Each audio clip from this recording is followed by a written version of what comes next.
Alright, students. Welcome back to Dante's The Divine Comedy 2019/2020, Lecture 31, Introductory Lecture on Dante's Paradiso, Cantos 10 to 14, The Sphere of the Sun. We've got 30 slides to get through today. Alright, we are moving from Dante's Venus, which is the last sphere inside Earth's conical shadow, and thus the last sphere marred by shadow or by vice, into the Sun, the first sphere that will take shape for us. And so recall that here is an interlinear connection or an intercanticle connection between Paradiso, Purgatorio, and the Inferno. Recall that it was Canto 9, which is also how old Dante was when he first saw Beatrice, in which he entered Dis, lower hell, in the Inferno, where we encountered those fallen angels, as well as the Furies, as well as the threat of Medusa, and then moved through and saw some heretics.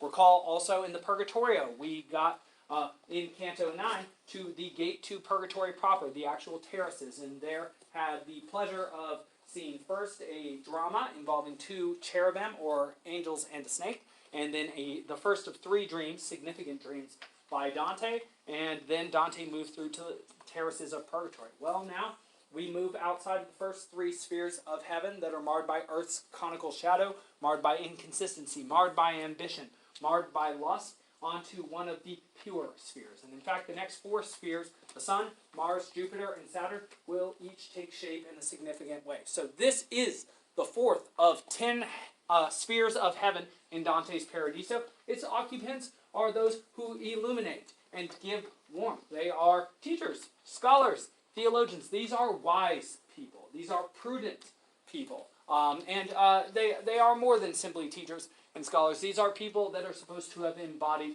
wisdom. And so we will have two speakers during the course of these five cantos, 10, 11, and 13, Thomas Aquinas, and 12 by St. Bonaventure. I will occasionally call St. Thomas Aquinas, sometimes St. Thomas. They all refer to the same person, St. Bonaventure. I'll just call St. Bonaventure. All right. Now, the theme of this particular sphere is the theme of sharing perspective. Well, you say, how? There are at least three ways to see this theme embodied. The first is this. There are two speakers in this particular sphere, and they talk about each other's particular order. Now, St. Thomas Aquinas was a Dominican monk. You would expect him to talk about St. Dominic, the founder of his order. And yet, he talks about St. Francis, the founder of St. Bonaventure's order. Well, St. Bonaventure is a Franciscan monk. You would expect him to talk about being a Franciscan, or St. Francis of Assisi, the founder of his order. And yet he talks about St. Dominic. And so they seem to share perspective. The second element of this idea of sharing perspective is, what is it that they are doing in order to share the information that they know?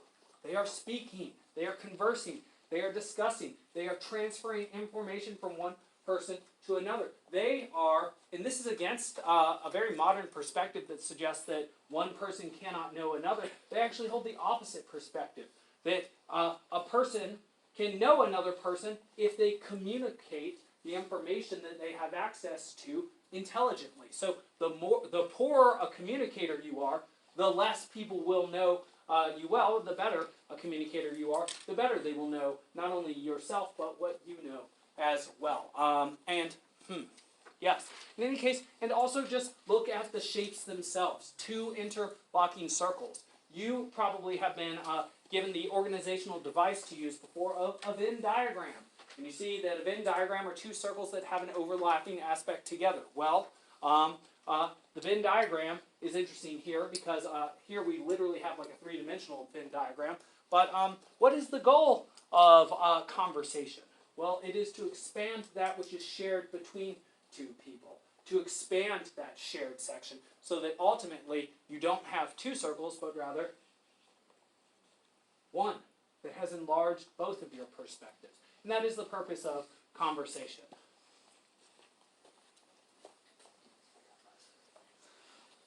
Now, metaphor.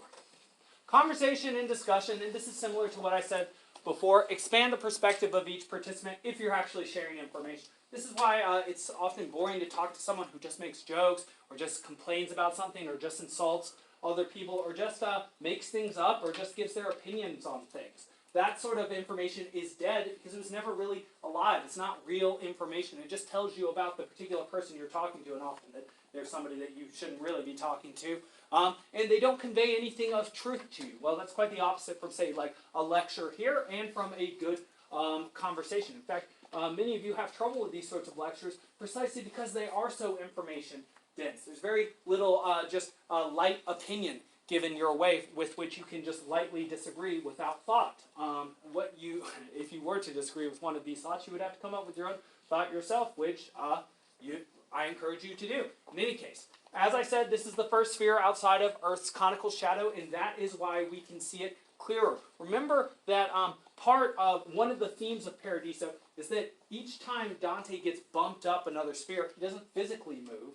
What changes? Well, he looks at Beatrice, she becomes more beautiful, and then he looks at heaven, and it looks different. It's almost like, is heaven changing, or is Dante's perspective changing? Is his vision clearing up?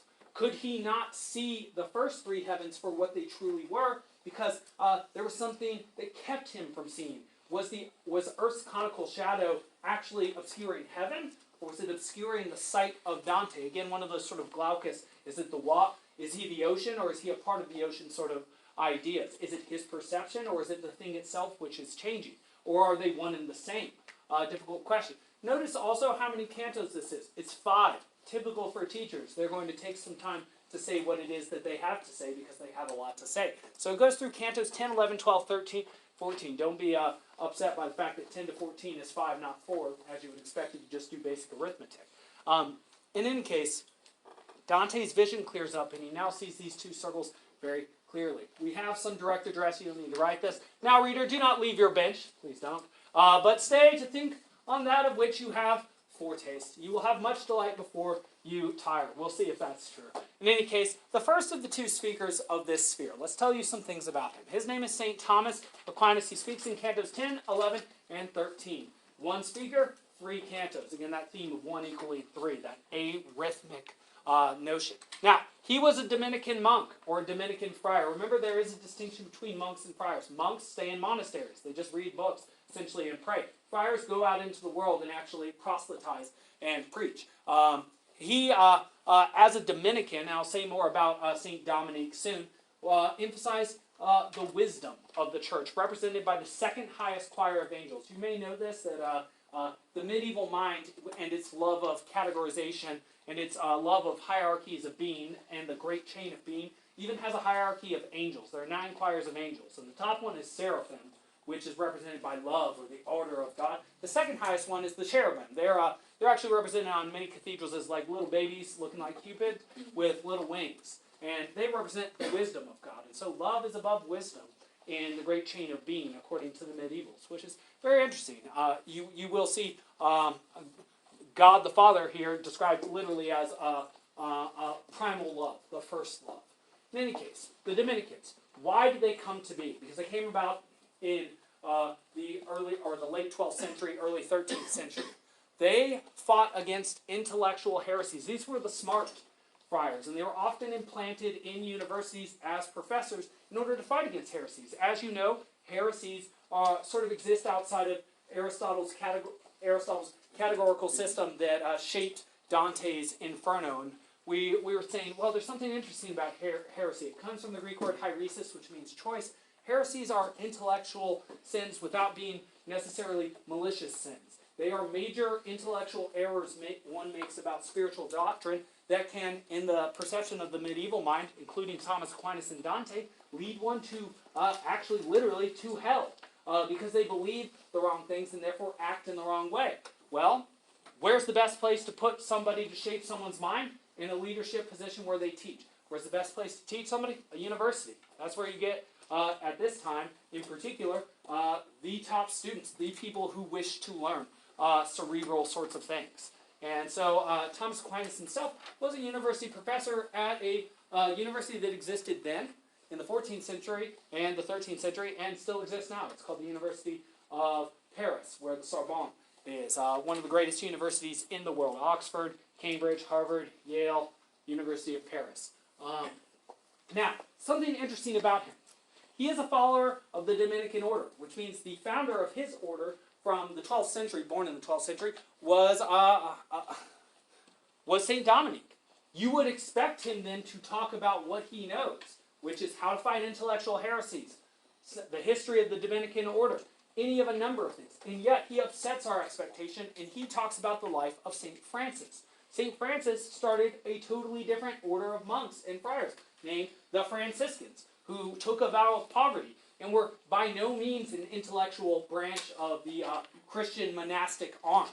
So what is it that that Dante is trying to convey to us about what a true teacher is by having this man talk about what he did not experience in his life and what he did not truly know? Perhaps he's trying to say something like the true power of a teacher is to learn the perspective of another rather than to simply represent one's own perspective over and over and over. Unlike saying, I see what you're saying, but this is what I have to say. It's like, I see what you're saying, and this is what you said, and repeating it back. In any case, let's keep moving on. So he does make the point here, and we see that monastic orders have the same sorts of problems as secular orders do. The Franciscans, who, like St. Francis, marry poverty, and we'll have a quote from that in a moment, they, like the Florentines, have fallen short of their founders' ideals. And so another thing that I want to mention to you here, and this is something that you see not only in monastic orders during Dante's time, not only in political orders during Dante's time, but even currently. I recently read a book called Extreme Ownership by two Navy SEALs, two Navy SEAL officers, Jocko Willink and Leif Babin.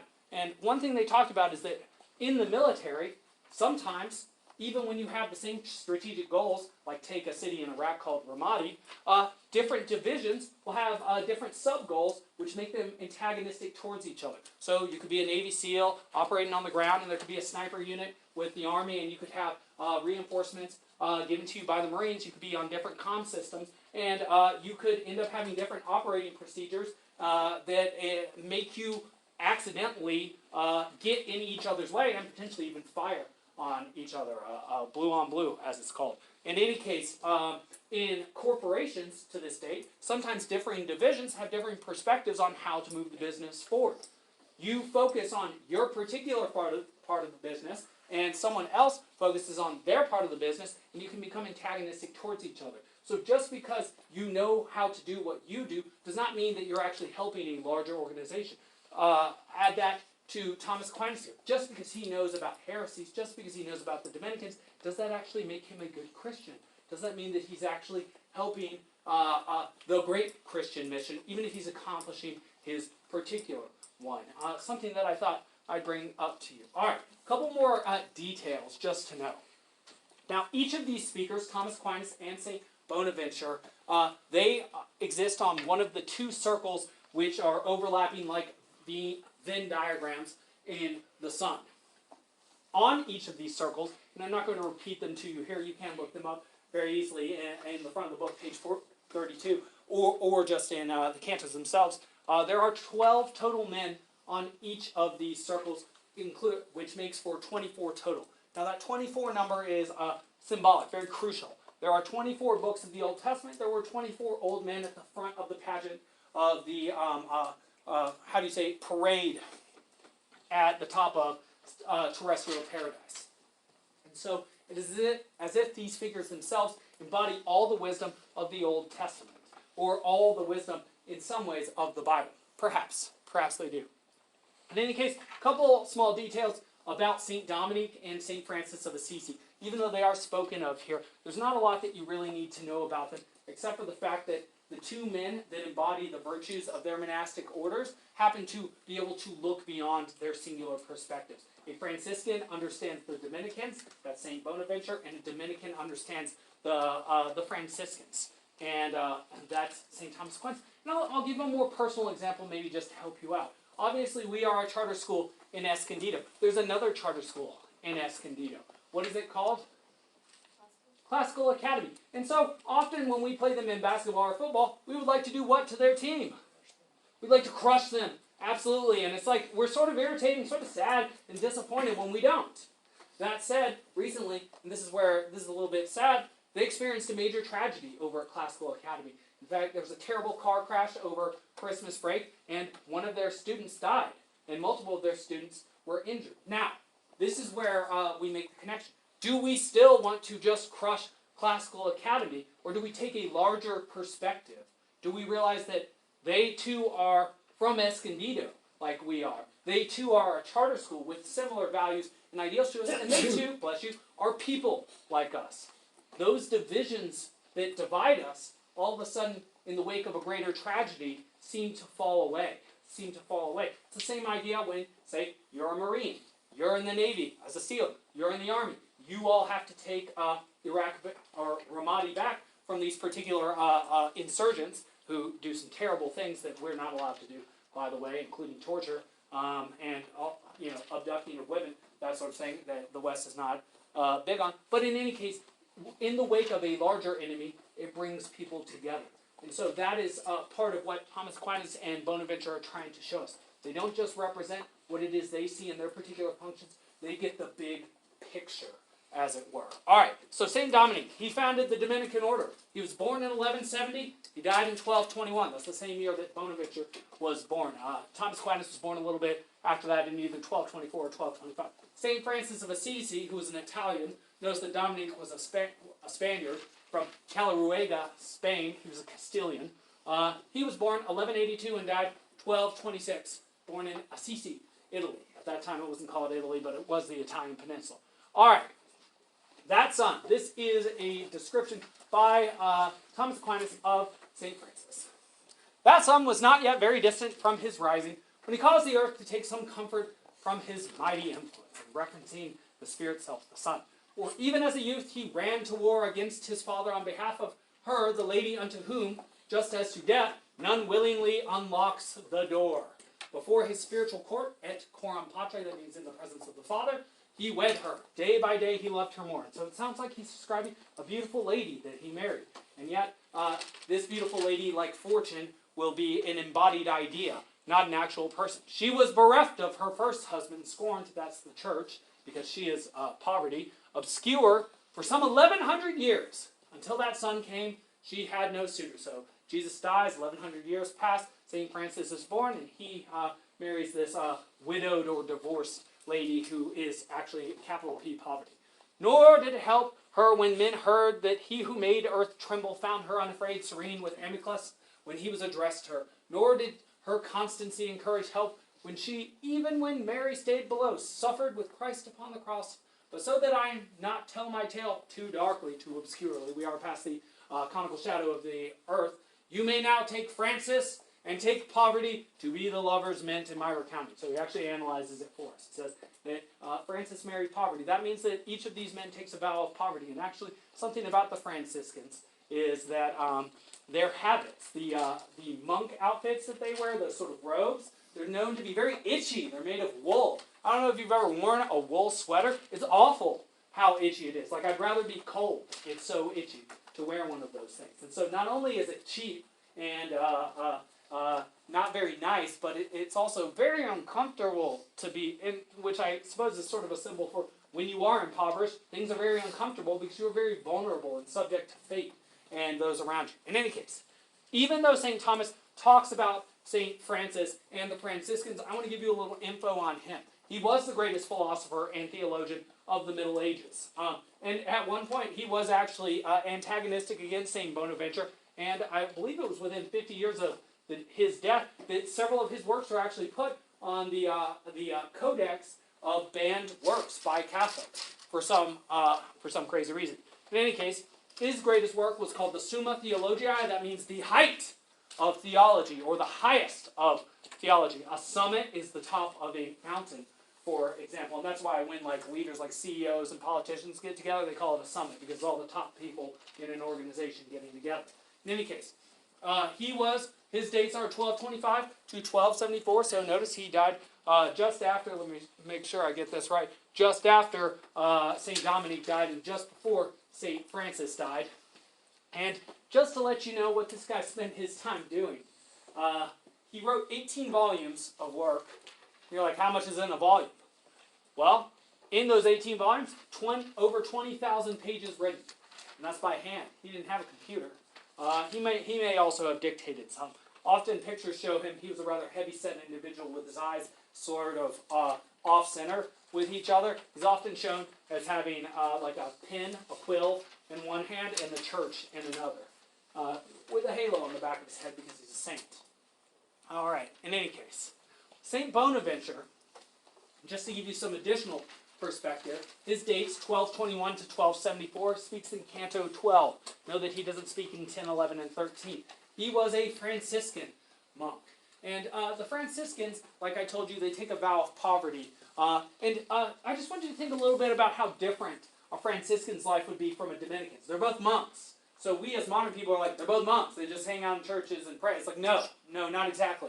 These different divisions are like, they are as different from each other as divisions in the military. If you are, say, a fighter pilot for the Navy and have gone through the Top Gun program, you have very different existence than a boatswain man in the Navy, which is the guy who swaps the decks of naval cruisers. And that's even within the same branch of the military. Very different if you happen to be in the Coast Guard, or you happen to be an Army Ranger, or you happen to be an Air Force traffic controller, or something like that. In any case, these Franciscans took a vow of poverty and go out and flaunt their poverty and beg people with their days, whereas the Dominicans had cushy sort of university professorships. And so their lives were very, very different from each other. Like I said earlier, the Dominicans represent the wisdom of God, or the second choir of angels called cherubim. The Franciscans represent the love of God, which is the attribute that is ascribed to the highest choir of angels called the seraphim. Seraphim, just to give you a description of them if you've never heard of them, they are known to have six, or they're said to have 6 wings, 2 that cover their eyes, 2 that cover their groins, and 2 that cover their feet. I think the idea is that they're not as humanoid as the others. They represent something more than that which is human, and those are sort of human features. Your feet, your eyes, and they don't really need reproductive organs because they're immortal. In any case, St. Bonaventure, like St. Thomas Aquinas, speaks about his opposing order of friars. He does not speak about his own Franciscans. He speaks about St. Dominic, the founder of the Dominican order of monks. All right. Here's St. Bonaventure speaking about St. Dominic. And to begin, the love that makes me fair draws me to speak about the other leader, because of whom my own was so praised here. And so he says, I totally understand the perspective that Thomas Aquinas gave because it's my perspective. Let me show you my ability as an educator to represent his perspective correctly. I'll tell you one interesting thing about conflict management. One of the best things, and your own headmaster uses this technique and has illustrated its usefulness, is when somebody in an argument says something to you, do not simply judge it or change it, make a straw man out of it. Represent it back to them. Repeat it back to them what it is that they said, and do your best possible job to make what they said stronger, or at least accurate, not weaker. You'll notice that your natural tendency is to straw man what someone says. They say, under no condition will I ever move my car from behind you. You might say, I can't do this right now, I can't think of it off the top of my head, but you might make their position much weaker. Or, if I can think of an actual example from my life, I'll think about it. So if you were like saying something I said, Mr. Schmidt said that it is unintelligent for you not to take the perspective of someone else. You might say, Mr. Schmidt said I'm stupid. It's like, no, that's not what I said. And that's not a very good way of representing what someone else says either. You'll notice that when you get into a fight next time, should you ever get into a fight with somebody verbally, probably in the next hour or two, that is your tendency because you want to win. You don't necessarily want to learn. See if you can fight against that tendency. Even today. In any case, where one is, it is right to introduce the other. Side by side they fought. So may they share in glory and together gleam. It's talking about St. Francis and Dominic. Christ's army, whose re-arming cost so dearly, was slow, uncertain of itself, and scanty behind its ensign, when the emperor, and I'll go on with that later. So, St. Dominic. Let's say a couple things about him. We've talked a little bit about St. Francis. We've talked a little bit about St. Thomas Aquinas. We've talked a little bit about St. Bonaventure. Let's talk a little bit about who St. Bonaventure talks about. He talks about St. Dominic, who was so holy that he caused his mother to have dreams of premonition, dreams of what was to come, dreams of his life to come. So while he was in the womb, she had dreams about him and what he would be. Well, he took up arms against the erring world. Well, took up arms, that means he was a fighter. He was a warrior in some way. But he wasn't a physical warrior, he was an intellectual warrior. And what do intellectual warriors, particularly Christians, fight against? As we know from Canto 10 of the Inferno, they fight against heresies, which are intellectual sins, yet in some way not malicious.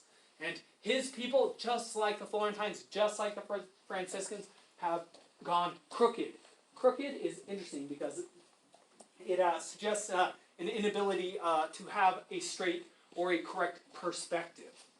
And so, if you are an intellectual warrior, what is the most important thing for you to have? Clarity of sight. You need to be able to see things clearly. If you can't see things right, how can you fight what's wrong if you yourself have an incorrect perspective? And I am the life of of Bonaventure. And I think it's so interesting that what both Bonaventure and Aquinas say is they don't say, I am the spirit of, I'm not the words of, they say I am the life of. As if what we're supposed to learn from these men is not what they wrote, but what they did. We're supposed to learn from their lives, their actions, their examples, rather than simply their articulations. Which is very interesting because what do they spend their lives doing? Well, Thomas Aquinas spent his life with words, with writing. And yet he's saying you should learn from someone's actions. In any case, this is a description of St. Dominic. Within its walls was born the loving vassal of Christian faith, the holy athlete, one kind to his own and harsh to his enemies. You notice that's a little bit different up here in heaven. No sooner was his mind created, but it was so full of living force that it still in his mother's womb made her prophetic. Then at the sacred font, where faith and he brought mutual salvation as their dowry, the rites of their espousal were completed. So just as St. Francis married poverty, so does St. Dominic marry faith. Very beautiful wives, you might say. Very, very loyal. The lady who had given the assent for him saw, in a dream, that's his mother, astonishing fruit. It would spring from him and from his heirs. So she could see that good things were coming from this guy and from the people who came after him. Then he, we jump a little forward, with both his learning and his zeal, his eagerness, and with his apostolic office, like a torrent hurtled from a mountain source, coursed, and his impetus with greatest force struck where the thickets of the heretics offered the most resistance. That's in the universities, where the thinkers are. And from him there sprang the streams with which the Catholic garden has found abundant watering, so that its saplings have more life, more green. Great. All right. The marvelous life of the poor man of God, transitioning to Francis here, broke the silence of those concordant powers. This is from Canto 13. I've jumped around a little. Now, so I'm just asking this question here. You don't actually have to write this. And I said this earlier. Do we learn from the life or the lives of Bonaventure and then of Francis and from Aquinas and from Dominic? Because a story using language about a person is supposed to be representative of who they were and how one might mimic them. Is the suggestion that the life, rather than the words of a thinker, are more valuable? What's the most valuable source of information that exists? Books, conversation, words, or the actions of those around you? What cannot be, I suppose, if words can be untrue or lies or false, can actions be untrue or lies or false? Which I suppose is an even more interesting question with the fact that there are, of course, people whose profession is actual, who act like people that they are not. And that's sort of a question I want you to ponder on. In any case, here's the major question that we have to solve in the next 5 minutes or so. This is the question that, this is the big question from the sun. Now, in Canto 13, Thomas Aquinas starts talking again. So we talked about St. Francis and the Franciscans in the first couple cantos, 10, 11, and then Bonaventure had a chance to talk about St. Dominic and the Dominicans and share his perspective on things. And then we get into this question. There's something that Aquinas had said where he talks about Solomon, and when he describes him, he's described as the fifth light out of 12 on St. Thomas Aquinas' circle, his particular circle, which is a part of this sphere. And he made the claim that Solomon was perfect. And so we, as modern people, are like, okay, you said somebody's perfect, that's not that big a deal. Well, that is sort of a big deal when you're talking to a Dominican friar who fought against heresies. It sounds as if he himself is saying something heretical, because there were only two men ever created totally perfect in the Hebrew and Christian tradition, and only two in the Christian. tradition. One is Adam, who was directly created by God. He has no mother. And one was Christ, who, though he did have a mother, was had the angel Gabriel go down and meet Mary, and she gave birth parthenogenically, which means it's a virgin birth. In any case, you think that any light which human nature can rightfully possess was all infused by that force which had shaped both of these two, Adam and Christ. So how is it that this Solomon, if he was born by a woman, could be perfect? Isn't that a heretical thing to say, if only ever Adam and Christ were perfect? The one out of whose chest was drawn the rib, Adam, from which was formed the lovely cheek, Eve, whose palate was then to prove so costly to the world, original sin, eating of the apple of the tree of the knowledge of good and evil, and one whose chest was transfixed by the lance, Jesus. You may know, on the cross he was pierced by a lance, either called the lance of Longinus, or the spear of destiny, out from which his blood came, which supposedly was put into a cup. That cup is what we call the Grail, the San Grail, which is what the medieval knights of King Arthur's court were always searching for, the Grail. In any case, who satisfied all past and future sins, that's through his own charitable death, we talked about that in the sphere of Mercury, outweighing them upon the scales of justice. Therefore you wondered at my words, when I before said that no other ever vied with that great soul enclosed in the fifth light. That's Solomon. So how is he as perfect as these two creatures made directly by God? And this is going to get sort of complicated quickly. So let's take these notes very quickly, and I'll reiterate them before we get into it. God directly made two beings, according to Christian theology, which is represented here by Aquinas and re-represented by Dante. Adam and Christ. Neither was born entirely naturally. Adam was created directly, and from him Eve was created, and it was because of their choices that they lost the presence of the divine. Christ was infused into Mary during the Annunciation by means of parthenogenesis. The idea is not like with Zeus and so many mortals that God the Father lay with Mary. The idea is that Gabriel came down and said, you're going to bear a God, and then she was pregnant. And that's the story. Eve is the one whose palate was then to prove so costly to the world. She was the first one to eat from the tree of the knowledge of good and evil. And then, of course, Adam follows suit and then blames her for it. Jesus was impaled on the cross by the spear of Longinus, also called the spear of destiny. And the fifth light described by Aquinas was, of course, Solomon. Solomon, who wrote the Song of Solomon, the Song of Songs, books of wisdom, and was considered extremely wise. But one additional note I would be remiss if I didn't give is that he also supposedly had, I won't get the numbers wrong, but I'll get which one is which wrong. He had 300 concubines and 700 wives. Or 300 wives and 700 concubines. He was, by some accounts, a fairly lustful individual. And yet, quite the wise one. In any case, how is it that he could be as perfect as Adam and Christ? Well, let's see what Thomas Aquinas says here. He is supposed to be a university professor, so he should say something intelligent to squirm out of this difficulty. Both that which never dies and that which dies are only the reflected light of that idea which our sire with love begets. So he's saying the spheres of heavens, which are immortal, and also the things down on earth all come from God in some way. Because of the living light, God, that pours out so from its bright source that it does not disjoin, and see all this light imagery in the sun, from it, or from the love entrined within them. Entrined means enthreed. It's a clever neologism of Dante. Neologism is a new word made up to convey a new concept. Through its own goodness, gathers up its rays within 9 essences, those are the 9 spheres of heaven after the Empyrean, as in a mirror, itself eternally remaining one. So he's saying that the entirety of the universe is a reflection of the will and intelligence of God. Cool. From there, from act to act, light then descends down to the last potentialities where it is such that it engenders nothing but brief contingent things. So all the light of the divine goes down through the spheres of heavens and down unto earth, where there are contingent things, physical things, things that come to be and pass away. Us, plants, dogs, all that sort of thing.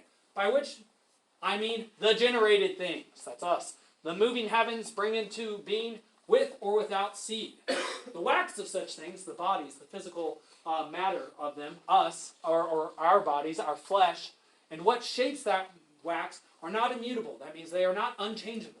And thus beneath the idea stamp, light shines through more or less. So he's saying that the reason why everything isn't perfect down on the earth is that some of us have imperfect bodies. And because of our imperfect bodies, even if a perfect creator were to make perfect souls within us, that we would not be perfect because we're subject to the weaknesses and frailties of our flesh. The old cliche, it's a cliche expression now, what is it? The spirit is willing, but the flesh is weak. In any case, thus it can be that in the self-same species, think of humans, think of dogs, think of roses, some trees bear better fruit, and some bear worse. And that's what allows for human choice, obviously, here. And men are born with different temperaments. For were the wax appropriately readied, if we had perfect bodies, which is supposedly what happens after the resurrection, and were the heavens' power at its height, the brightness of the seal would show completely. However, but nature always works defectively, and I love this simile. She passes on that light, much like an artist who knows his craft, but has a hand that trembles. So I am, let's say I'm one of the heavenly intelligences, and I've got a perfect idea of circle, but I have to make the circle in this contingent place. So what's going to make my circle imperfect? The fact that my hand was. So my idea is perfect, but the flesh is weak. And I think you sort of have small examples of that when you write as a young person, when you first play a sport as a young person, when you first draw. You have like a beautiful idea in your head, right? And then you try and draw it. Say you have a Ninja Turtle in your head. You try and draw the Ninja Turtle. And then, unfortunately for the people who aren't watching this is how your Ninja Turtle comes out. And this is going to be pretty good for me, too. And he's got his shell here. I'll just narrate it.